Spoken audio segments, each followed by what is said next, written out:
Citoyennes, citoyens, bonjour et bienvenue dans Dernières Nouvelles des Étoiles, l'émission qui vous résume l'actualité spatiale tous les mardis à 18h. Concevoir une fusée entièrement réutilisable est la technologie qui ouvrira la voie vers une nouvelle ère spatiale. C'est du moins ce que pense l'entreprise SpaceX, et la raison pour laquelle elle mobilise des ressources importantes pour le développement du Starship. Ce méga lanceur, dont toutes les parties doivent être capables de revenir sur Terre pour être réutilisées, est ainsi censé abaisser fortement le coût de l'accès à l'espace. Ce qui permettrait le lancement de télescopes ou de stations spatiales immenses, le voyage habité vers la Lune et même la colonisation de Mars. À en croire ses concepteurs, le vaisseau et son booster seraient capables de complètement transformer notre utilisation de l'espace. Le Starship est pour le moment en développement, et ce, pour probablement encore quelques années.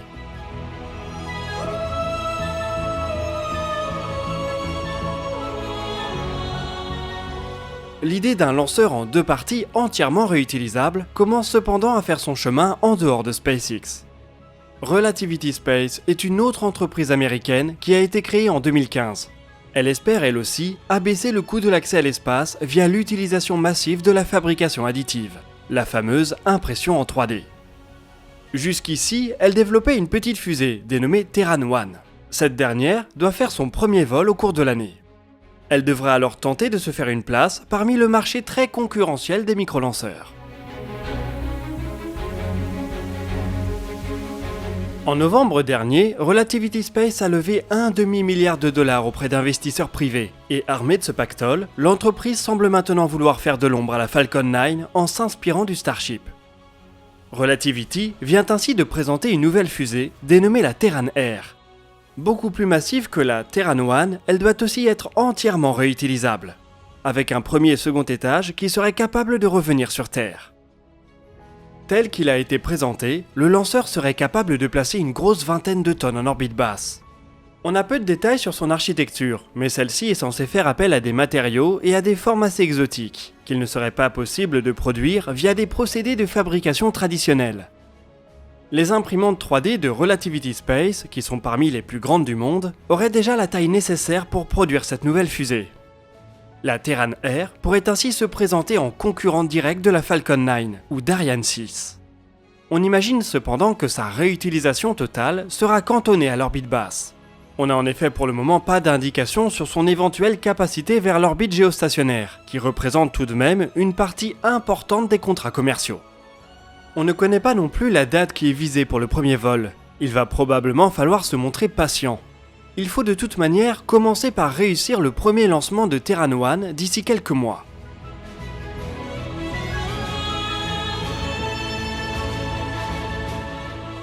Il n'y a d'ailleurs pas que Relativity Space qui souhaite faire grossir ses fusées.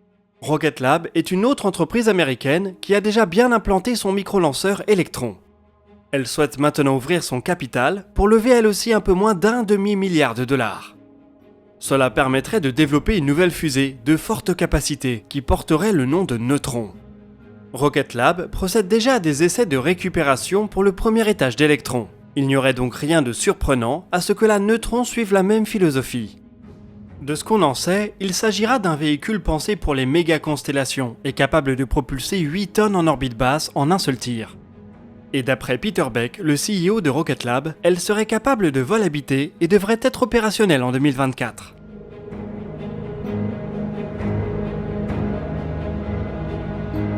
La Falcon 9 a pu bénéficier d'un avantage unique pendant plusieurs années, en récupérant son premier étage.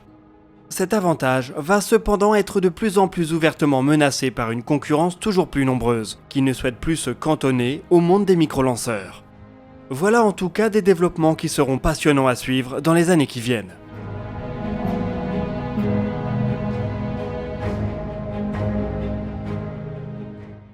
Pour continuer sur le sujet des lanceurs, une nouvelle à laquelle on pouvait s'attendre est désormais officielle. Le premier vol de la fusée New Glenn de Blue Origin est reporté à 2022 et l'entreprise vise plutôt la fin de l'année. La New Glenn n'a pas été retenue pour les contrats de l'armée américaine, ce qui a porté un coup dur au projet. Blue Origin va tout de même continuer son développement pour servir ses clients commerciaux et peut-être un jour la constellation d'internet par satellite d'Amazon. L'entreprise spatiale de Jeff Bezos compte par ailleurs tenir ses promesses pour la livraison de moteurs au méthane BE4 à ULA. Ceux-ci doivent servir au lanceur Vulcan, qui aux dernières nouvelles doit toujours réaliser son premier vol cette année.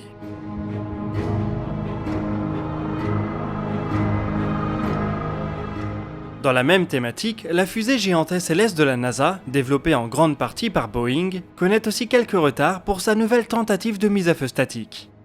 Elle devait avoir lieu jeudi dernier, mais un problème survenu sur une vanne a poussé à un report. Pas de nouvelle date annoncée pour la prochaine tentative, mais la perspective de voir la mission lunaire Artemis 1 en 2021 s'éloigne doucement.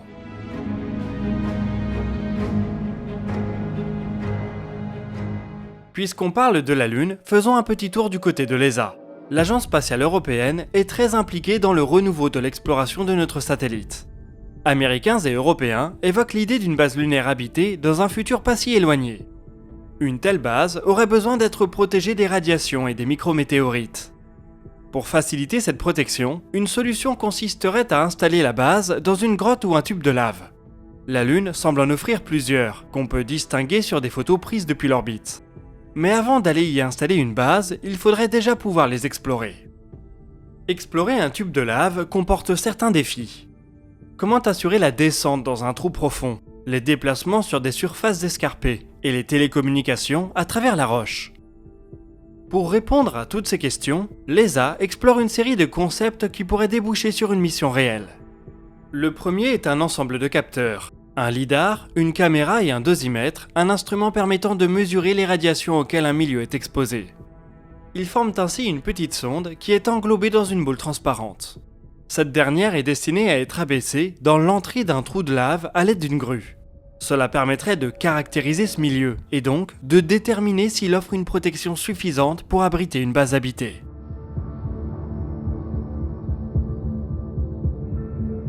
Idéalement, il faudrait être capable d'aller explorer un peu plus loin, dans les profondeurs d'un tube de lave. Ce qui fait justement l'objet d'un deuxième concept. Celui-ci repose lui aussi sur une grue. Cette dernière abaisserait dans l'entrée d'un tube de lave une tête de chargement et de télécommunication. Elle permettrait d'apporter de l'énergie et des télécommunications sans fil à un groupe de robots explorant le tunnel. Un panneau solaire situé près de la grue à la surface permettrait de générer l'énergie nécessaire. Et les différents robots pourraient se servir de relais les uns aux autres pour avancer aussi loin que possible dans leur exploration. Pour le moment, il ne s'agit que de concepts et de prototypes. Mais ils ont déjà passé plusieurs phases de sélection, ce qui indique un intérêt réel de la part de l'agence. Maintenant qu'Artemis est bien ancré dans le paysage politique américain, l'exploration des tubes de lave est une problématique qui pourrait devenir réelle dans les années qui viennent. Les grues de l'ESA auront alors peut-être leur rôle à jouer.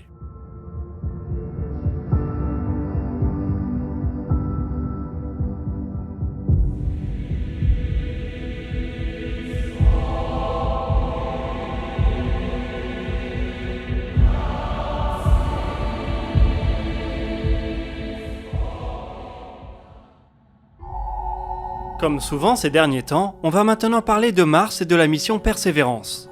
Il faut dire que le rover américain et les équipes qui le supportent ne chôment pas. En fin de semaine dernière, Perseverance a notamment communiqué cette photo prise en haute résolution. Elle montre en détail la formation rocheuse qu'on peut distinguer sur des clichés orbitaux, à quelques encablures à l'ouest du rover.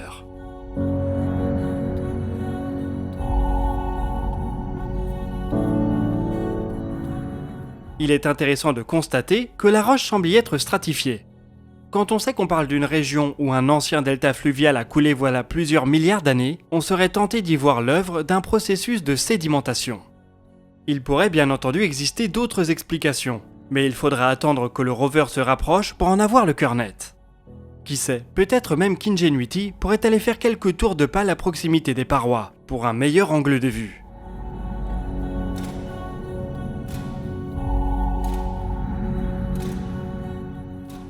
La région où Perseverance a atterri est très riche sur le plan géologique. Ce cliché a été pris par l'instrument CRISM de l'orbiteur Emero. Les parties colorées en vert sont notamment riches en argile. Sur Terre, l'argile parvient parfois à préserver de la matière organique sur des temps très longs. Il s'agit donc d'un terrain de jeu idéal que Perseverance va pouvoir parcourir tout en longeant des falaises sédimenteuses. Ces dernières pourraient offrir une véritable histoire de l'eau dans le cratère.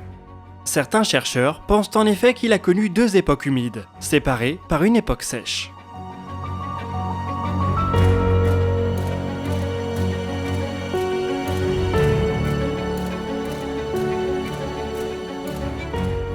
Si le rover parvient à survivre aussi longtemps que son grand frère, il devrait être capable d'atteindre les anciennes plages de Jezero, là où l'eau et la terre se rencontraient voilà plus de 3 milliards d'années. Un autre milieu fascinant qui aurait peut-être pu voir émerger la vie. Enfin, il est aussi possible d'envisager que le rover escalade le bord du cratère pour se lancer dans les plaines environnantes. Cette exploration sera là aussi passionnante, car le cratère Jezero se trouve à la frontière entre des régions à la géologie différente. Au nord-ouest se trouve Terra Sabea, une région qui contient une roche très ancienne datant de 4,1 à 3,7 milliards d'années. À l'est, on retrouve Isidis Planitia, un immense bassin d'impact. Au sud-ouest se trouve Syrtis Major Planum, un haut plateau volcanique dont la surface est plus jeune que ces deux régions. Bref, il y a de quoi faire en termes d'exploration, même si Perseverance n'aura probablement pas le loisir de visiter toutes ces régions, à moins que son nom soit un signe avant-coureur de sa longévité.